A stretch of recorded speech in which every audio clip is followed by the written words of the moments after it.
I'm Dana Russell with Kokopelli Real Estate and Property Management, and this is the Kokopelli Connection, where we discuss the history, happenings, and lifestyle of Western Colorado.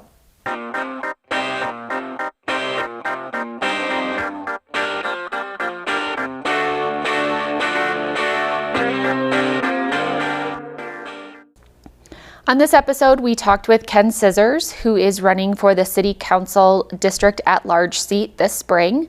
We talked about some very controversial issues within the city, such as housing and development and impact fees. We talked about the hot topic of 4th and 5th Street, the homeless population, along with the city budget. And let's jump right into the podcast. Hi, Ken. How are you doing today? I'm good, thanks. So you are running for City Council. Yes, I'm running for the at-large seat. Okay. And how's that going? I don't know. It feels good to me. I'm having a good time. I'm busy, I'll tell you that. So I think those are all positive signs. And remind us again, what date is the election? When are the votes due? So ballots, I believe, are being mailed out on March 17th. So people should have them sometime that week. And the election itself, the due date is April 8th. Okay. So give us a little bit of history on you. What's your background? Where are you from? What made you decide to run for City Council? Sure. So I was born and raised in St. Louis, Missouri, and I also did most of my schooling there, including medical school.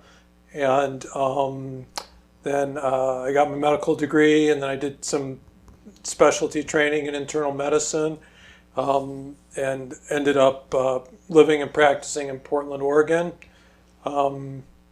After several years there, the rain and the gloom and the big city blues got to me, and I got lucky to find Grand Junction. It was honestly just a lucky accident.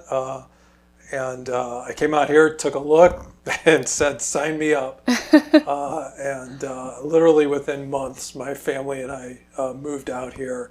So I started working at community hospital in the ER there when I first arrived.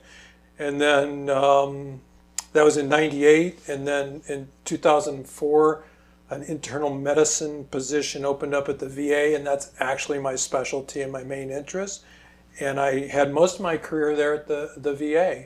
And then I wanted to partially retire in 2014-15, and they didn't have anything at the VA for part-time, so I found a position at St. Mary's, and I finished my career there. And I finished my career just when you started yours in 2020, right in the middle of COVID.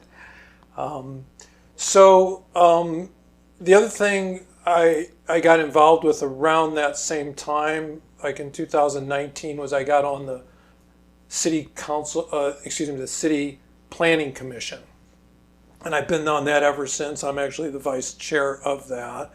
And that plus some lower level civic activity that I was involved with over all those years has really gotten me much more interested in making contributions from the civic side. So now that I'm fully retired, I still have a lot of energy, but I also have a lot more time. And so stepping up from Planning Commission to City Council just seemed like the time was right for me. So I'm throwing my hat in the ring. Okay. Tell us, why do you feel people should vote for you? Why do you feel like you're qualified to run for City Council? So I think I have good qualifications. My nearly 40-year career in medicine has taught me a lot about, how to deal with complex problems, how to deal with people problems, how to interact and communicate with people, how to be in a position of responsibility for taking care of their needs and being able to be professional about that. And what I mean by that is leaving my own stuff behind and giving my full attention to those who have trusted me with taking care of their needs, and to stay focused on that.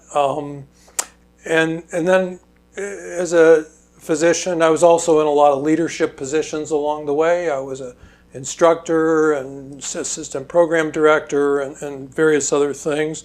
So I do have some leadership skills and some experience and success in working from the leadership position on boards and committees and departments.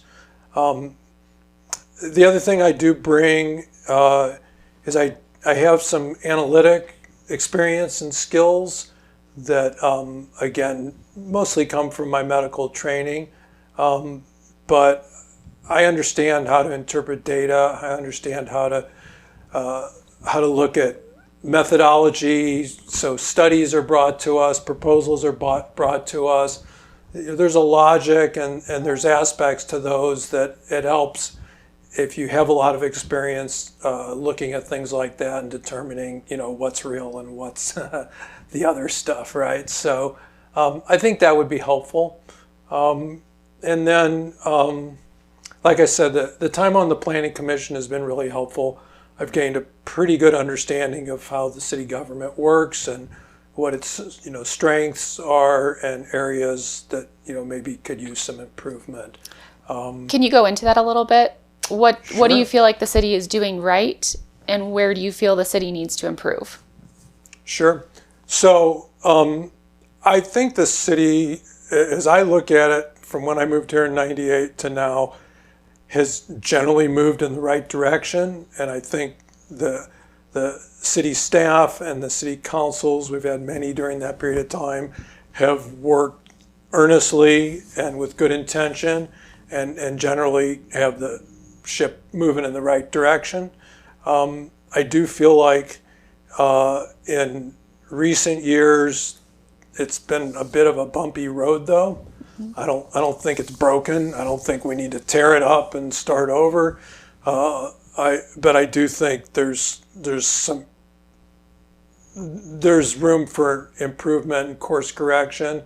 In the areas that I would be most concerned about, I would say, let me just say number one, my issue on that would be, I think the city's acted in a way recently that has caused some distrust to come up in the community about, what the heck is going on there.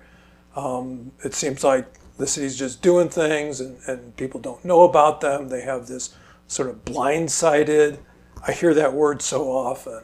And then, the word communication and engagement. I think there's a public sentiment that the city's not meeting their expectation in those areas. So I think there's a lot of room for improvement there. Public trust is precious. The way our country is set up, maybe in some places it doesn't matter. Dictators can do whatever the heck they want. But in this country, it is a government of the people, by the people, for the people. And if the people aren't on your side, you are not going to be an effective government. So I do believe in effective government. I'm not an anti-government person by any means. I'm not running to stop the government from getting in people's way. But I want the government to be effective. I want it to work for the people in the way that our system is designed. And public trust, I call that my meta issue, meaning that's the issue that if you don't get past that, don't even bother trying to do anything else, because it isn't going to work. Yeah. You'll be helpless and ineffective if you don't have the public on your side. So what do we need to do to restore and retain public trust? Most of it is about meaningful engagement of the public in major issues that will affect their everyday lives. That's where people live. And they don't want to or need to get involved in every little detail of how we do this, that, and the other. But if it's something that is going to affect their daily lives or livelihoods, then if it's a significant change that we're anticipating, the public has a right and a need to be meaningfully informed and engaged in that process as much as is practical. And I think that's probably the heart of where we have recently let them down on some things, and that has really stirred up a lot of angst and distrust. So how, if you were elected, how would you gain that community trust? How would you pull the community together to back you? Well, I think one thing is leading by example. So the way the city council conducts their business, which they do in public with everybody watching, they need to set the tone for civil, really cooperative, collaborative operations and decision making. So that'd be the first thing. So I would try to lead by example and encourage and work well with my colleagues on the council and encourage them to be respectful of differing opinions and give credence to, if somebody has an opinion that's different than yours, don't lead off with like getting in their face about it. Lead off with, yeah, I hear where you're coming from. And then you can go from there. Yeah. It's not that hard, really. Yeah. So that's a starting place, but it goes beyond that. And I think it's just really identifying what issues are so important to the public that they need to be more engaged. Right? It's unrealistic to say we'll have the public be involved in every single issue. Then right. Why even have a government? Just let the public run it, right? So, but I think with just a little forethought, if we're thinking along those lines, I don't think it's that hard. And if in doubt, err on the side of communicating more. Mm-hmm. And then I think when we do set up the public engagement process, it needs to be meaningful. And by that I mean the public, if we're going to engage the public, they need to be engaged from the beginning. Like to say we're engaging the public and bring to them something that's already 75% completed and ask them to, quote, weigh in on it, it's too late. Right. And it's just not meaningful. Mm-hmm. So in all the aspects of the word meaningful, I would say early involvement before decisions have been made, or maybe not even decisions, but so much momentum right. that it gets unrealistic, and then they're just going to be nibbling at the edges of it, mm-hmm. but not able to really get to the heart of the matter. Yeah, I definitely think that with certain topics, the community feels like it's more of the city just fulfilling, marking a checkbox that they have to get public input versus really considering what the public has to say. Yeah, I would agree with that. Yeah, you expressed that very well. Thank you. So before we get into kind of some of the hot topics that are concerns for the community, housing, development, infrastructure and traffic, homelessness, impact fees, what, if there's any others, what do you feel is the one that stands out the most with the community at the moment? And I agree with your list, by the way. I think those are the big issues that deserve the most attention right now. The one to me that jumps off the page, because it's kind of the next in line under the meta issue of trust, would be the housing crisis. And by that, I would include people who are just literally unhoused, homeless, but also well up the line to people who have good jobs and are financially stable and still can't afford a house. Mm-hmm. So what encompasses all of that is the affordability gap, which is the difference between what people earn and what housing costs. And right now in our community, like unfortunately pretty much every community in this country and many other countries, earnings have just fallen so far below what housing costs are that people at almost every level, except for maybe the upper 10%, are just not able to live in the level of housing that's really suitable for their level of income. How do you feel the city increasing impact fees plays into that? Because I know a lot of the times they feel, well, this will be the builder's responsibility, but it actually gets passed on to the buyer. They have to cover those costs. How do you feel that plays into this affordability? I think it's a factor for sure. Exactly how much it plays in is a very difficult question to answer because it's not that simple. It's just not dollar for dollar because there's so many other, it's really a complicated equation really, and I don't want to get too mathematical, although I was a math major, but just conceptually it's a math problem and it has multiple factors. So the impact fees are, those are fees that are added to the building costs, there's no question about it.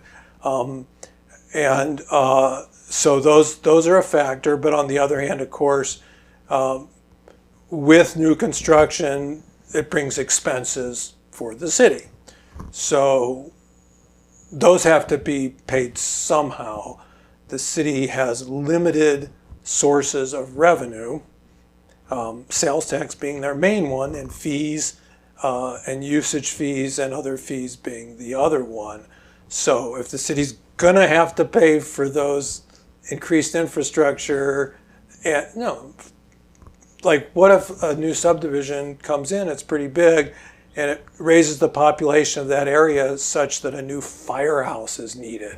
Ooh, that's a big ticket item. And the city is going to get some additional revenue because more people are moving in, they'll be buying things, there'll be taxes, sales tax and so forth, and a little property tax.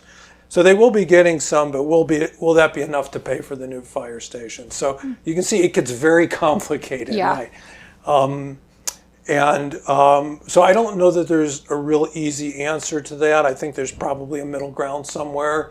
And there's also the possibility, I think, and I've suggested this because I'm actually on that impact stakeholder committee. If the fees can be on what maybe you might call a sliding scale, they already are to some degree in that subsidized housing doesn't have to pay their own impact fees. That gets, they get charged on paper, but it gets paid for in another way. And maybe there could be, like, as the houses go from the lowest to the highest, the percentage of fees could be lower for the lower and just kind of creep on up. So like in that middle, the quote missing middle, that's probably maybe the most crippling to the community at large, because that's where working people live. And if working people can't afford to live here, they won't live here. They'll go live somewhere else. And the cascade of problems that creates with the economy is pretty obvious. So maybe we don't eliminate them for that middle, but maybe they can be reduced and then they can get proportionally. Just kind of like taxes, right? That's the way our income tax works, right? When you make less, you pay a smaller percentage, and the more you make, the higher percentage you pay. So I'm sure there's technical challenges with pulling something like that off, but let's just say thinking about it that way, like looking at every way we can with those to give a break to the places where the affordability gap is the most crushing. Can you tell us a little bit about what the city sees for their vision of growth, what the growth in the Grand Valley looks like over the next few years? Sure. I think that's pretty well laid out in the one Grand Junction 2020 comprehensive plan. So that's like 300 pages. I probably can't summarize the whole thing here now, but I think the overall direction is trying to create a community environment that's welcoming to business, welcoming to newcomers, and welcoming and maintaining the culture of people who already live here. So it's a lot of things to try to all put together, but I think that's really what it's about. It's like trying to find that balance between keeping the good things we have, but also, maybe having some more contemporary things that people moving in might prefer, and trying to find a balance, not go too far in one direction or the other. I think there's a lot of interest and emphasis on sustainability, which in the broad sense, not trying to make it sound like that means environmentalism or something like that. Sustainability is a broad concept, and we do have a new sustainability and adaptation plan, and it is very broad in its concept. And it just means that going forward, we want the community and its natural surroundings to be as good or better than when we started. Mm-hmm. So with each generation, it doesn't get messier or dirtier or too crowded or too this or too that. And if possible, we actually improve things along the way. And I think that's really baked into that comprehensive plan and into the real ethics that drive the city. If there is a business that wants to move to Grand Junction to relocate here, how do you feel the impact fees, those higher costs, will affect those businesses that are looking to move here? Do you think that with a higher impact fee that they're going to feel that welcome an environment that you're hoping for, or do you think that's going to be something that deters someone? Well, I think any business that is reasonably sophisticated doesn't just look at one number. Right. So they're going to just look at the cost of doing business in a community. Mm-hmm. And they're going to look at all the factors. Impact fees is certainly one, and it can be an eye-grabbing one. But I think they're going to look at the whole picture. So they're going to look at property taxes. They're going to look at employment issues, how much they have to pay their employees, what the availability is. They're going to look at impact fees. They're going to look at all the different factors and come up with a bottom line. Is like, here's how much it costs us to do business, and here's our upside. They're going to look at both sides of the equation, like what are our chances to make a profit and what are our expenses. And they'll compare that with different communities. So I don't think it's good to be an outlier on any particular item, because maybe there's some companies that won't be as sophisticated, and you want to scare them away because you got one number that just jumps off the page. So again, I would favor a maybe slightly more moderate approach to the impact fees, and work as hard as we can to keep them from being an eye-popping number and getting in the way, but I don't think that takes us to eliminating them. Yeah, okay.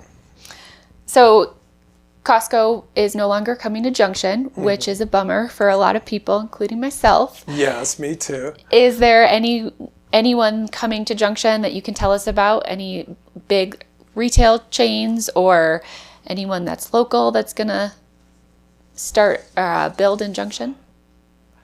Well, I think,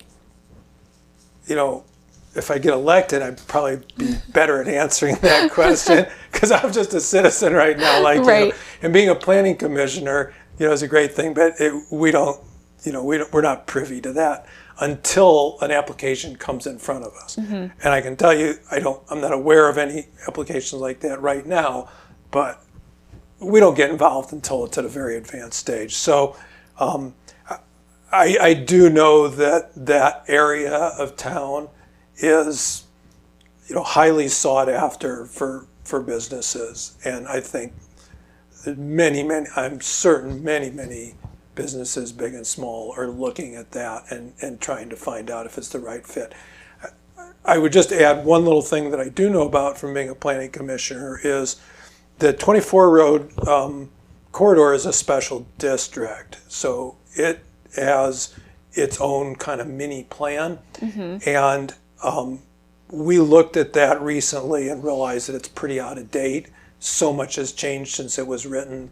So it is off to the side right now, and there's going to be a process to bring all the property holders and stakeholders in that area together to reformulate that plan, and that will influence what kind of businesses it'll be most appealing to.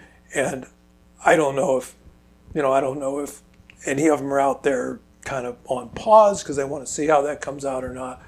That would be pure speculation. But I do know that process is going on, and I think once that gets done, it might be a little easier for businesses to pull the trigger.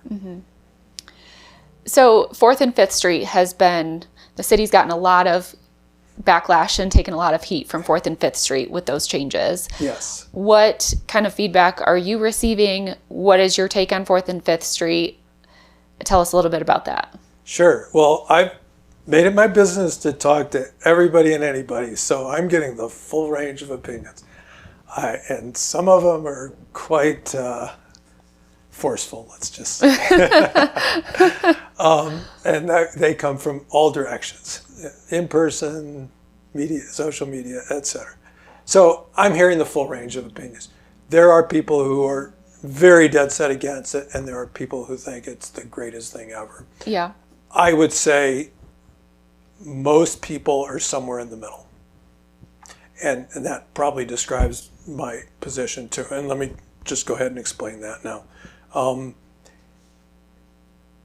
We have a recently adopted pedestrian and bicycle plan. It does not call for extensive buffering on 4th and 5th. Somehow, that's what we got. I don't know how or why that happened, but in my simplistic way of thinking about things, if you have a plan and it's recently been approved, and we had consultants, we had citizen advisory groups, we had highly skilled staff, everybody was on board with that plan, and I don't know, I'm not sure why we didn't stick with it, but I wish we would have. And I think if we would have, we would not be having this conversation about this right now. Yeah. So that's my starting point. The good news is, because of all the feedback, the city, I think it was back in December, had a workshop and stated that they agreed.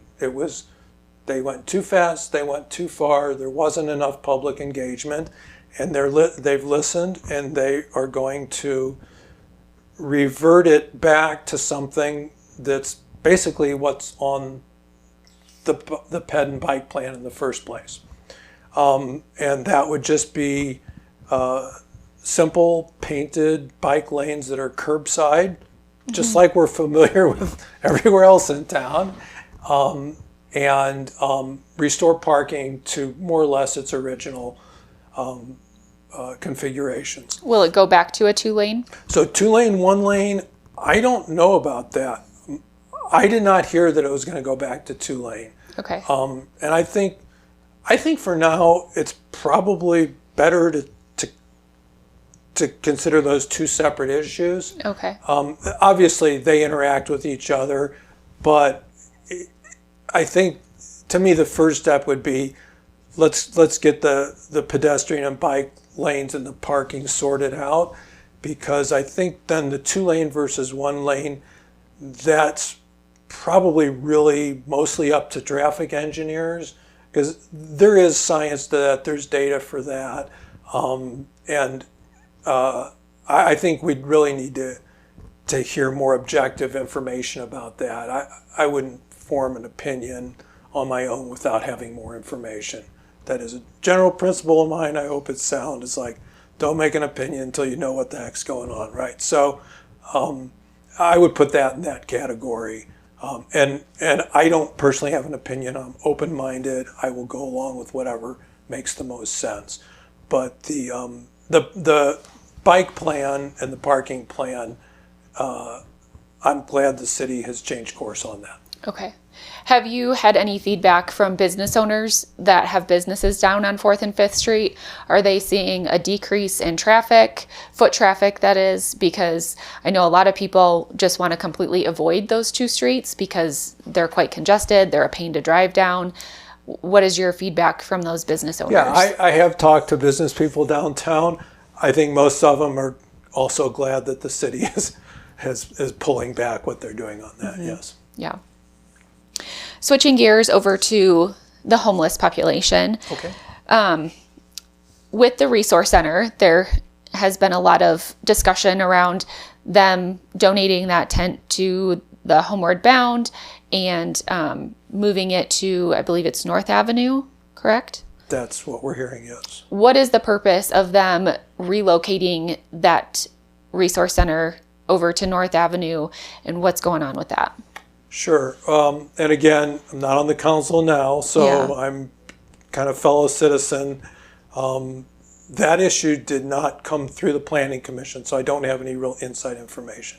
But to the best of my knowledge and understanding, the resource center, just in and of itself and what it does, is very helpful and very useful. It serves a really good function. Part of the process of alleviating homelessness is helping those folks get their lives together and be able to get to job interviews and have a place to clean up and get a meal when they can't go. There's just a lot of, they have social work needs, medical needs, all kinds of needs. And it's not a shelter, it's a resource center. And they're really important. We all know the history of how this one, kind of came up in a hurry and maybe not in an ideal location, but there was an urgency to do something and they dealt with it in an urgent situation, created some issues, and then it was felt that there was an urgency to get it somewhere else, but not to eliminate, just to move it somewhere else. To me, it's too bad because this is going to be another temporary move. What's planned now does not feel like it's going to be something that's going to last through time. It's just not substantial enough, and it's being done in such a hurry that it's unlikely that it's going to be the forever, like really permanent, definitive resource center that we need, because these problems are not going to go away. Right. So we need good resource, availability and accessibility and quality. It would have been nice if the move was, maybe not such a rushed move, because the security issues have come under control. The police department and the city and Homeward Bound responded to the concerns. So that, maybe they're not 100% eliminated, but they're a heck of a lot better than they were. I would have favored maybe then not being in such a hurry to move it. Take a deep breath, look around, think it through, and see if you could find something that could be done that would be a more definitive single move that would last through time. So with the city moving the resource center, the city, you mentioned, rushed 4th and 5th Street. Why does the city make so many decisions in a hurry? Why do you feel like there's not the time that they're taking to work through these ideas, think through them before implementing them? Well, I'm not sure I can answer why, but I can answer what I'm doing about that. Yeah, And let's hear it. The answer is I'm running for city council. Okay, good. With staying on the topic of the unhoused or the homeless, what is I don't know if it's a transition rate, or how do you feel like the resource center is affecting the homeless? Are there less homeless on the street? Do you feel like it's made a difference at all? Sure. That is a really good question. It gives me an opportunity to explain my way of thinking about this, and I think this is sound with what is known about homelessness in 2025 now. And I think we have to think of homelessness in two general categories. And I hate putting people in boxes, and I know there's people that you can't really, because they resemble this, but they also resemble that. But just in terms of broad thinking, which allows you to make plans and allocate resources to fundamentally different issues, I think it's useful. So with that caveat, I think we need to think about the homeless population in two different ways. Number one is there is a baseline homeless population that exists through time, before, during, and after. It's always been there. It's never going to go away. And those folks, their needs are primarily what I would classify as humanitarian. They need shelter when they need shelter. Other times they may do fine on their own. If they're amenable, they may need substance treatment. They may need psychiatric treatment. They need just general medical treatment. They have a lot of needs, but they're different from the surge in homeless now. They haven't grown and multiplied and created this huge homeless problem. The surge is people who have fallen off the economic cliff. And those, their needs, there are some humanitarian needs for sure, but their bigger need is to get a hand up, to get back into productive society. And that means, it can mean different things for different individuals, but I think for the most part they fit the description of people who were getting by, maybe around the margins, probably on the margins, but they were getting by, and then something happened. And if you're really close to the margin, it can just be one thing. Probably something substantial, but life is life. People have substantial things happen. They lose jobs. They get a medical condition. They lose some insurance. They suddenly have twins, triplets, who knows? Things happen, and if you're living on the margin, that's the straw that breaks the camel's back. And in today's housing market, like we've talked about with this income gap, one thing that sets you backwards can literally put you on the street. And that's a different strategy to deal with than that other more chronic baseline. So for those folks, resource centers are good for the entire spectrum, but for those folks, the resource center can be a way to have, if all the different organizations that work on this are working in concert, because there's many organizations and the city supports them, the county supports them, they get federal support, they get private support, they get a lot of support. And if they're working in a coordinated way, there's organizations that work with every stage and every type of like getting people, back into productive society and into homes. So I think if we can support that system of helping them, like, quote, go back up the ladder that they've fallen down on, then the resource center of different kinds plays a huge role. And this particular resource center, I think, is trying to address a whole range of those problems, but they're also partnering with other organizations that work on different aspects. How do businesses feel on North Avenue where the resource center is relocating? Are they concerned with the resource center moving over there? Are they okay with it? Have you heard at all? I don't know. I've heard rumors, but I don't. They've been just off the cuff opinions, basically. I don't know that we know the answer to that. There already is a shelter out there. There's a lot of social service type activities going on in that area. So But I bet bottom line, I don't know. Is this like one? Okay, is this like one too many, and it's going to be a big problem or not? I think a lot of that will just be depend on how it's run and how it's managed. Yeah. Budget is on everyone's mind, from federal, state to local government lately. Yes. How do you feel the city is handling their budget? Are they responsible, fiscally responsible, or do you feel like there is some room for improvement? I'd say there's always room for improvement.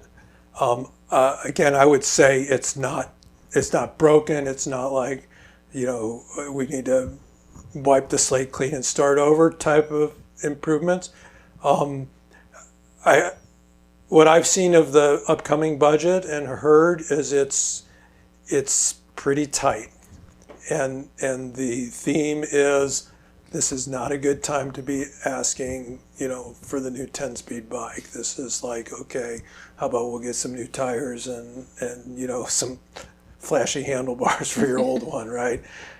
So I think it is a time, because of the bigger economic picture in particular, to just say, let's focus on shoring up what we have, keeping our eyes open for obstacles or threats, and just get by this next year or two and see how things are going to work out. And I agree with that approach. The only thing I would say is I feel like, without spending more money, but just internally reprioritizing, getting that income gap, housing affordability factor higher on the priority list, which might mean we might have to, rob Peter to pay Paul a little bit, or give and take a little bit. Maybe there's some things that we had going and we were like, oh, we're really getting there. This will be great. Maybe might have to hit a pause button on some things like that, and push a little of that funding over into the housing crisis. Mm-hmm. But I'm aware of what the budget is. I'm not so intimate with it that I know about that, but sometimes things like that, just the city council does have impact on that in terms of prioritization. Mm-hmm. And sometimes you have to look for money from within to do the things you and I'm going to use need to do, not want to do, need to do. And that might mean delivering some bad news to somebody who was all excited about getting their thing through. Yeah. Well, Ken, thank you for taking the time to sit down with us. Remind us again when ballots are due. So ballots are due, the election date is April 8th. Okay. So they're going to be coming out here, it's like in 2.5 weeks, the ballots will be arriving in the mail. And I would just encourage people to not procrastinate, sit down, fill them out, send them in, and go back to doing whatever you do. And you are running for the at-large spot. The at-large spot. Yeah. Okay. Well, thanks again for taking the time to sit down with us. It was a pleasure to talk to you. Yeah, likewise. All right. Thanks a lot. Yes. Yeah.